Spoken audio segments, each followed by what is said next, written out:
हमारी संस्कृति, हमारी पहचान। यज्ञ, योग, आयुर्वेद सदा रहे हमारे साथ।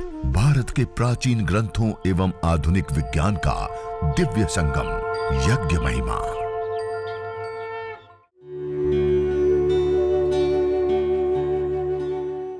भारतीय संस्कृति में यज्ञ, योग एवं आयुर्वेद जैसी अमूल्य विद्याएं हैं, जिसका मूल है वेद। इतिहास की ओर दृष्टि डालें तो भगवान राम, भगवान कृष्ण से लेकर राजा महाराजाओं, ग्रामवासियों व अरण्यवासी ऋषियों की कुटियों तक नित्य व नैमित्तिक यज्ञों का प्रचलन देखने को मिलता है। आज हम सब लोग मिलकर के मनुष्य के द्वारा किए जाने वाले जो विभिन्न कर्म हैं, उन कर्मों में जो सबसे श्रेष्ठ और सबसे उत्तम कर्म कहा गया, यज्ञ वही श्रेष्ठतमम कर्म, इस कर्म को आज हम सब मिलकर के संपन्न अपने हाथों से करेंगे। और उससे पूर्व हम यज्ञ क्यों करते हैं, क्यों करना चाहिए या करेंगे तो उसे क्या हमें लाभ होता है, उसके विषय में कुछ छोटी सी थोड़ी सी जानकारी आप सब लोगों के साथ शेयर करते हुए फिर हम अपने हाथों से यज्ञ को संपन्न करेंगे। तो देखिए, सामान्य रूप से जब हम हवन करते हैं, यज्ञ करते हैं, अग्निहोत्र करते हैं, तो उसमें क्या करते हैं, अलग अलग विभिन्न जड़ी बूटियां और गाय का घृत आदि की हम आहुतियां प्रदान करते हैं अग्नि के अंदर। जब यज्ञाग्नि के अंदर ये विभिन्न आहुतियां प्रदान करते हैं तो द्रव्य क्या हो जाता है, क्या हो जाता है? पहले हमारे पास 1 किलो घी है, 1 किलो जड़ी बूटियां सामग्री है, यज्ञाग्नि के अंदर आहुत कर दिया, क्या हो जाएगा? सामान्य रूप से क्या होता है, नष्ट हो गया। अब 1 किलो घी था, 1 किलो सामग्री थी, वो रही तो क्या हो गया, नष्ट हो गया। नष्ट शब्द का अर्थ क्या होता है पता है? नस दर्शने, नासह कारण ले, अपने कारण में लय हो जाना। पहले दिखाई दे रहा था, अब दिखाई नहीं देना, अपने कारण में लय हो जाना, रूपांतरित हो जाना। क्या हो जाना? जैसे हमारे पास पानी है एक पात्र के अंदर, उसको 100 डिग्री पर गर्म कर दे तो वो पानी क्या हो जाता है, वाष्प बन जाता है ना, गैस फॉर्म में कन्वर्ट हो गया। पहले द्रव था, हम उसका वेट कर सकते हैं, छू सकते हैं, उसके साथ व्यवहार कर सकते हैं, लेकिन एक बार हमने 100 डिग्री पर गर्म कर दिया तो अब उसको ना देख सकते हैं ना छू सकते हैं, वो रूपांतरित हो गया। क्या हो गया? गैस फॉर्म में कन्वर्ट हो गया। जब वो रूपांतरित हो गया, कन्वर्ट हो गया, तो अब उसके साथ व्यवहार, लेकिन ये भी हम नहीं कह सकते कि उसका सर्वथा धरती पर अभाव हो गया। क्या हुआ? वो रूपांतरित हुआ ना। ऐसे ही धरती पर किसी भी पदार्थ का सर्वथा अभाव नहीं होता है, वो सारे पदार्थ रूपांतरित होते हैं। क्या होते हैं? रूपांतरित होते हैं। जब कोई भी पदार्थ रूपांतरित होता है तो 3 रूपों में हमारे सामने आता है, एक तो पार्टिकल के रूप में, एक गैस के रूप में और एक एनर्जी ऊर्जा। इन 3 रूपों में वो रूपांतरित होकर के हमारे सामने आ जाता है। तो हम हवन के अंदर, अग्निहोत्र के अंदर जो अलग अलग जड़ी बूटियां, गाय का घी आदि की आहुति देते हैं, वो नष्ट अर्थात उसका सर्वथा अभाव नहीं होता है, वो रूपांतरित होता है। क्या होता है? रूपांतरित होकर के कई गुना बढ़ करके कई सारे हमें लाभ प्रदान करता है। जैसे गाय का घी हम विशेष रूप से आहुति देते हैं ना, मुख्य द्रव्य गाय का घी होता है।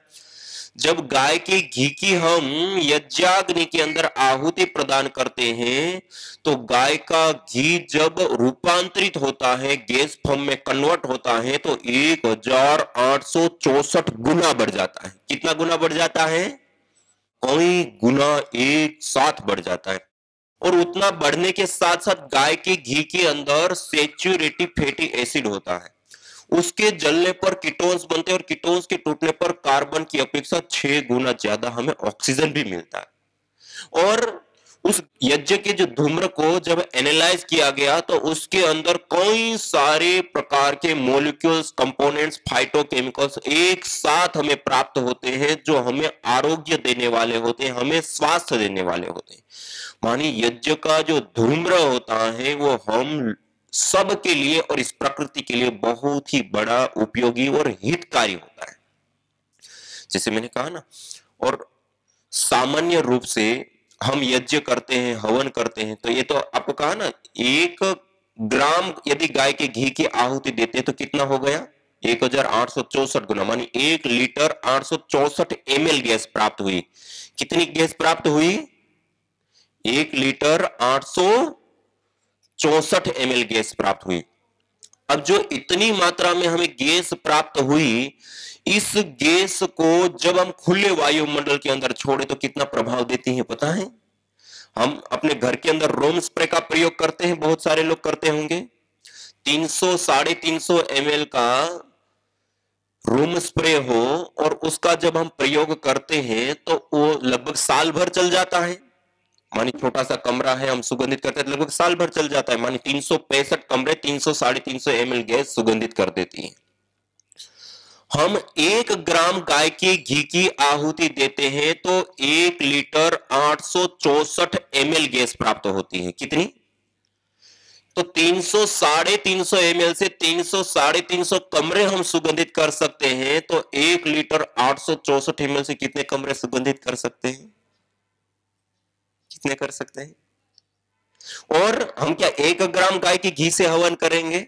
10 ग्राम, 20 ग्राम, 25 ग्राम, 50 ग्राम, तो उसका कितना बड़ा परिणाम आएगा। और उसके साथ हम जड़ी बूटियां भी आहूत कर रहे हैं।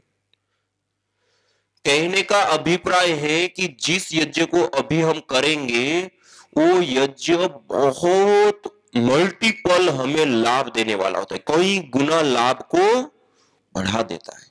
इसलिए आज हम सब इस यज्ञ को सीखेंगे, अपने हाथों से करेंगे और उसके विषय में, उसके बारे में विशेष करके जानकारी प्राप्त करेंगे।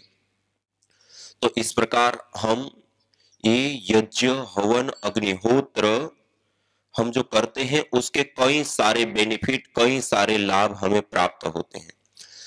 देखिए, जो बड़े लाभों को यदि हम देखना चाहें तो यज्ञ, यदि ये आज जो हम यज्ञ करेंगे ना, कुल हमारे शास्त्रों में 21 प्रकार के यज्ञ बताए गए। कितने प्रकार के? 21 प्रकार के यज्ञ होते हैं।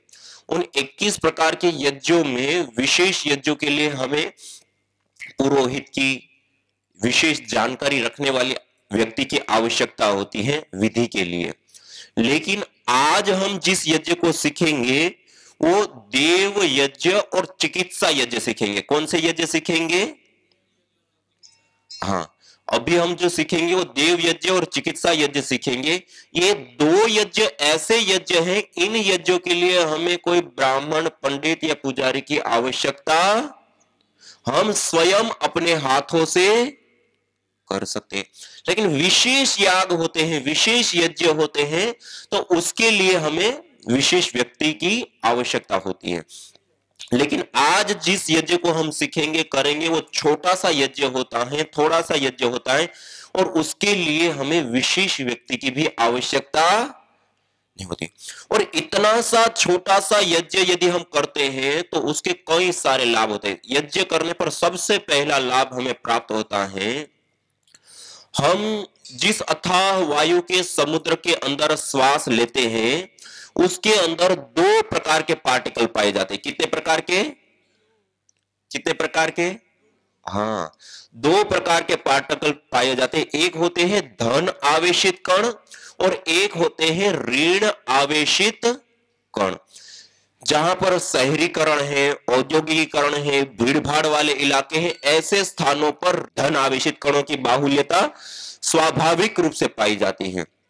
और धन आवेशित बाहुल्य वायुमंडल में रहने पर हमें, हमारी जो पूरा शरीर है उसके अंदर ब्लड सीरोटोनिन की मात्रा में चेंज आते हैं, जिसके परिणाम स्वरूप हमारी पूरी बॉडी एसिडिक हो जाती है, अम्लीय हो जाती है। कैसी हो जाती है? अम्लीय। जिसके कारण से हमारे शरीर के अंदर अनेक प्रकार के रोग हो जाते हैं।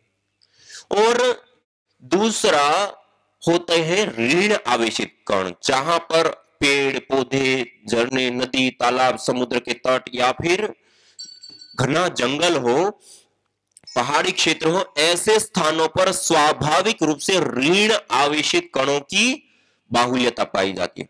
ऋण आवेशित कण बाहुल्य प्राधान्य वायुमंडल में रहने पर हमारे शरीर के अंदर ब्लड सीरोटोनिन की मात्रा में चेंज आने के कारण हमारी पूरी बॉडी अल्कलाइन हो जाती है, क्षारीय हो जाती है, और क्षारीय शरीर के अंदर कोई रोग होता ही नहीं है, और हो भी गया है तो रोग बहुत ही शीघ्रता पूर्वक ठीक हो जाता है। और ये मैं क्यों बता रहा हूं, हम जिस स्थान पर ये छोटा सा 5 से 7 मिनट में संपन्न होने वाला देव यज्ञ हम करते हैं, वहां के वायुमंडल के अंदर प्रति सेंटीमीटर एयर के अंदर, वायु के अंदर 200 से 400 ऋण आवेशित कण पाए जाते हैं। ये इतनी बड़ी संख्या होती है, जो घने जंगल में होती है, उतना वायुमंडल हमारे घर के अंदर बन जाता है। मानी जंगल जैसा वायुमंडल हमें अपने घर के अंदर अपने हाथों से हम निर्मित कर सकते हैं। ये इतनी बड़ी विशेष लाभ देने वाली विद्या है। दूसरा लाभ हमें प्राप्त होता है, हवन करते हैं तो उससे ऑर्गेनिक मॉलिक्यूल्स, पार्टिकल्स वायुमंडल के अंदर आकर के फैल जाते हैं, प्रसरित होते हैं। वो जब वायुमंडल के अंदर आते हैं, आज हम 2 प्रकार के रेडिएशन से प्रभावित होते हैं, एक एटॉमिक रेडिएशन और एक इलेक्ट्रोमैग्नेटिक रेडिएशन। इलेक्ट्रोमैग्नेटिक रेडिएशन जैसे मोबाइल, टीवी, लैपटॉप, कंप्यूटर से लेकर के अनेक प्रकार के हम इलेक्ट्रॉनिक उपकरण आदि प्रयोग करते हैं। उसके साथ साथ जो एटॉमिक रेडिएशन होता है, कार्बनिक पदार्थों का हम प्रयोग ले रहे हैं, जिससे बीटा रेडिएशन सबसे ज्यादा हमारे व्यवहार में आता है। आज हम जिस जीवन शैली को जी रहे हैं, एक रेडिएशन के जाल के बीच में हम जी रहे हैं। इस रेडिएशन के कारण हमारी कोशिकाएं, हमारे न्यूरॉन्स भारी मात्रा में डैमेज होते हैं, और कैंसर जैसे घातक रोग भी इस रेडिएशन के कारण हो रहे हैं। और छोटी छोटी मधुमक्खियां, चिड़िया आदि विलुप्त हो रही है रेडिएशन के कारण। आज पूरी दुनिया में बड़े रूप में मुहिम चलाई जा रही है कि कैसे भी करके इस रेडिएशन के ऊपर काबू पाया जाए, वरना ये हमारे लिए घातक हो जाएगा, और आज हो रहा है। MND, MD से लेकर कैंसर जैसी घातक बीमारियां हो रही है। स्मृति शक्ति, हमारी याद रखने की क्षमता में ह्रास आता है, स्ट्रेस, तनाव आदि को भी बढ़ाता है, कोशिकाओं को डैमेज करता है, न्यूरॉन्स को डैमेज करता है। और अभी हम अपने हाथों से जिस छोटे से हवन को, यज्ञ को हम करेंगे, उस छोटे से हवन को, यज्ञ को करने पर ऑर्गेनिक मॉलिक्यूल्स वायुमंडल के अंदर आ जाते हैं, और वो ऑर्गेनिक मॉलिक्यूल्स एटॉमिक रेडिएशन और इलेक्ट्रोमैग्नेटिक रेडिएशन, दोनों ही प्रकार के रेडिएशनों से हमें मुक्ति देता है। दोनों ही प्रकार के रेडिएशन दूर हो जाते हैं। Doctor YK Vijay ji, Jaipur university, Rajasthan में कई परीक्षण करके उन्होंने बताया कि यज्ञ करने पर एटॉमिक रेडिएशन दूर हो जाता है। और doctor Mamta Saxena ji, central pollution government board, Delhi में, उन्होंने कई सारे परीक्षण करके बताया कि यज्ञ करने पर इलेक्ट्रोमैग्नेटिक रेडिएशन भी दूर हो जाता है। मानी इतना छोटा सा यज्ञ हम अपने घर के अंदर 5 से 7 मिनट के लिए कर लें, तो हम अपने बच्चों से लेकर के बड़ों तक पूरे परिवार को रेडिएशन से भी बचा सकते हैं। और पहला लाभ क्या बताया था, ऋण आवेशित कणों को बढ़ा करके जंगल जैसा वायुमंडल अपने घर के अंदर क्रिएट कर सकते हैं। और दूसरा लाभ, हम रेडिएशन से पूरे परिवार को बचा सकते हैं। और तीसरा और महत्वपूर्ण विशेष एक और लाभ हमें प्राप्त होता है। देखिए, हम जिस जीवन को जी रहे हैं, उसको चलाने के लिए हमें ताकत, शक्ति चाहिए। शक्ति चाहिए, नहीं चाहिए? वो शक्ति हम किस माध्यम से प्राप्त करते हैं? आहार से। वो आहार हम कितने रूपों में लेते हैं? कितने रूपों में लेते हैं? 3 रूपों में, ठोस, द्रव और गैस। ठोस रूप में रोटी, दाल, चावल, लड्डू आदि। द्रव रूप में पानी, दूध, जूस आदि। और गैस रूप में वायु। ये 3 रूपों में हम आहार लेते हैं, नहीं लेते हैं? अब ये जो 3 रूपों में हम आहार लेते हैं, 24 घंटे का ये हिसाब लगाए, 24 घंटे में इन 3 आहारों में से हम सबसे ज्यादा आहार कौन सा लेते हैं? हम 24 घंटे में भोजन, ठोस रूप आहार, रोटी दाल चावल आदि कितनी बार लेते हैं? 2 बार, 3 बार? पानी दूध जूस आदि 10 बार, 15 बार? ठंडी है तो थोड़ा कम, गर्मी है तो थोड़ा ज्यादा। द्रव रूप आहार और गैस रूप आहार वायु एनी टाइम, खाते पीते उठते बैठते चलते फिरते, यहां तक कि रात को हम सो जाते हैं तब भी हर 1 सेकेंड हम इस वायु रूप आहार को ले रहे होते। कहने का अभिप्राय है कि हम 24 घंटे में जो हम एनर्जी ऊर्जा शक्ति को प्राप्त करने के लिए जो आहार लेते हैं उसमें सबसे ज्यादा कोई ले रहे हैं तो क्या है? वायु। और सबसे ज्यादा के साथ साथ सबसे इंपॉर्टेंट महत्वपूर्ण भी हमारा कोई आहार होता है तो वायु होता है। हम ठोस रूप आहार रोटी दाल चावल आदि खाना छोड़ दे तब भी हम 2 से 3 महीने तक जीवित रह सकते हैं। हम द्रव रूप आहार पानी दूध जूस आदि लेना छोड़ दे तब भी हम 2 से 3 सप्ताह जीवित रह सकते हैं। लेकिन गैस रूप आहार वायु छोड़ दे तो 2 से 3 मिनट भी जिंदा, मानी सबसे ज्यादा होने के साथ साथ सबसे इंपॉर्टेंट महत्वपूर्ण जिसके बिना हम 2 मिनट भी जिंदा ना रह सके वो कोई आहार है तो क्या है? वायु रूप आहार। और उस वायु का शोधन करना, पोषण करना, संवर्धन करना, उसको मेडिकेटेड बनाना, सुगंधित करना, उसके अंदर जीवनीय शक्ति का संचार करने का कार्य किसी माध्यम से संपन्न होता है तो यज्ञ हवन अग्निहोत्र। इतनी बड़ी विद्या। ये 5 से 10 मिनट में संपन्न होने वाले यज्ञ से हम अपने पूरे परिवार के सभी लोगों के लिए जो सबसे इंपॉर्टेंट और सबसे महत्वपूर्ण जो हमारा आहार है उसका शोधन पोषण संवर्धन मेडिकेटेड बना करके सबको आरोग्य देने का काम हम करते हैं। इतना छोटा सा यज्ञ करने पर कितने लाभ हो गए? पहला लाभ क्या बताया था? जंगल जैसा वायुमंडल अपने घर के अंदर निर्मित कर सकते हैं। दूसरा लाभ क्या बताया था? रेडिएशन से, दोनों ही प्रकार के रेडिएशन, इलेक्ट्रोमैग्नेटिक रेडिएशन और एटॉमिक रेडिएशन, दोनों ही प्रकार के रेडिएशन से हम बच सकते हैं। और तीसरा लाभ, हमारा सबसे ज्यादा और सबसे इंपॉर्टेंट महत्वपूर्ण आहार कोई है तो क्या है? वायु। और उस वायु का संवर्धन और मेडिकेटेड करने का, उसके अंदर जीवनीय शक्ति का संचार करने का कार्य भी इसी छोटे से यज्ञ से संपन्न होता है। चौथा और महत्वपूर्ण लाभ, देखिए आज आप सब कोरोना वायरस से भली प्रकार से परिचित हैं। कोरोना वायरस ही नहीं, इस प्रकार के कई सारे सूक्ष्म जीव, बैक्टीरिया अलग अलग प्रकार के, वायरस अलग अलग प्रकार के होते हैं, फंगस अलग अलग प्रकार के, बहुत सारे ऐसे सूक्ष्म जीव होते हैं जिसको हम कहते हैं माइक्रोबायोलॉजिकल प्रदूषण मेडिकल साइंस की भाषा में, जिसके कारण से हमें कम्युनिकेबल डिजीज अलग अलग प्रकार की होती हैं।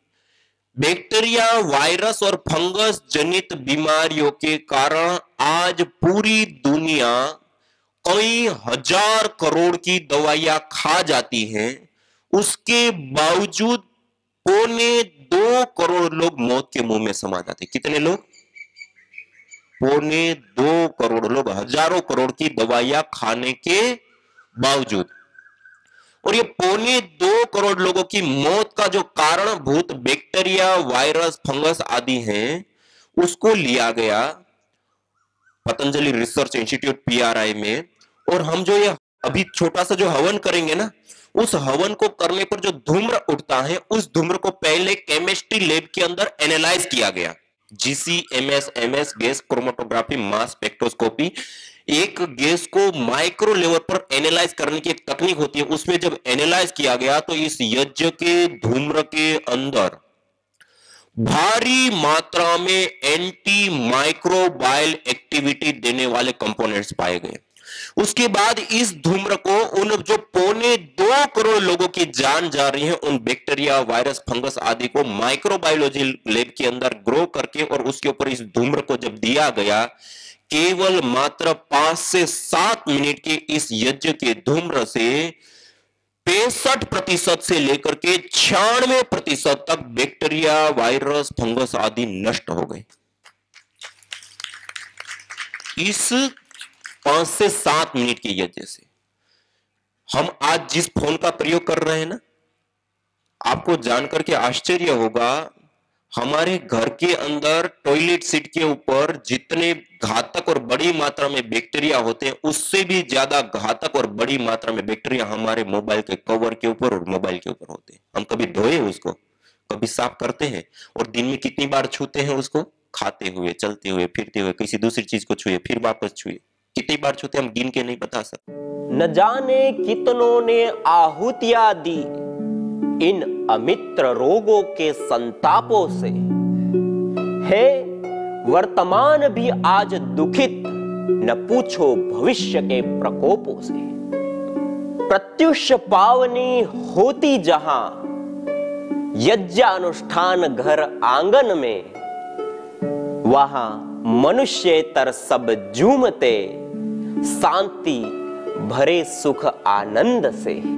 इदम हवीर यातो धाना नदी फेना इमाम वहत, अर्थात जैसे नदी का जल जाग को बहा ले जाता है, वैसे ही यज्ञ में आहूत की हुई हवि सभी प्रकार के रोग, दोष, ताप, संतापों को वैसे ही बहा ले जाती है जैसे नदी जागो।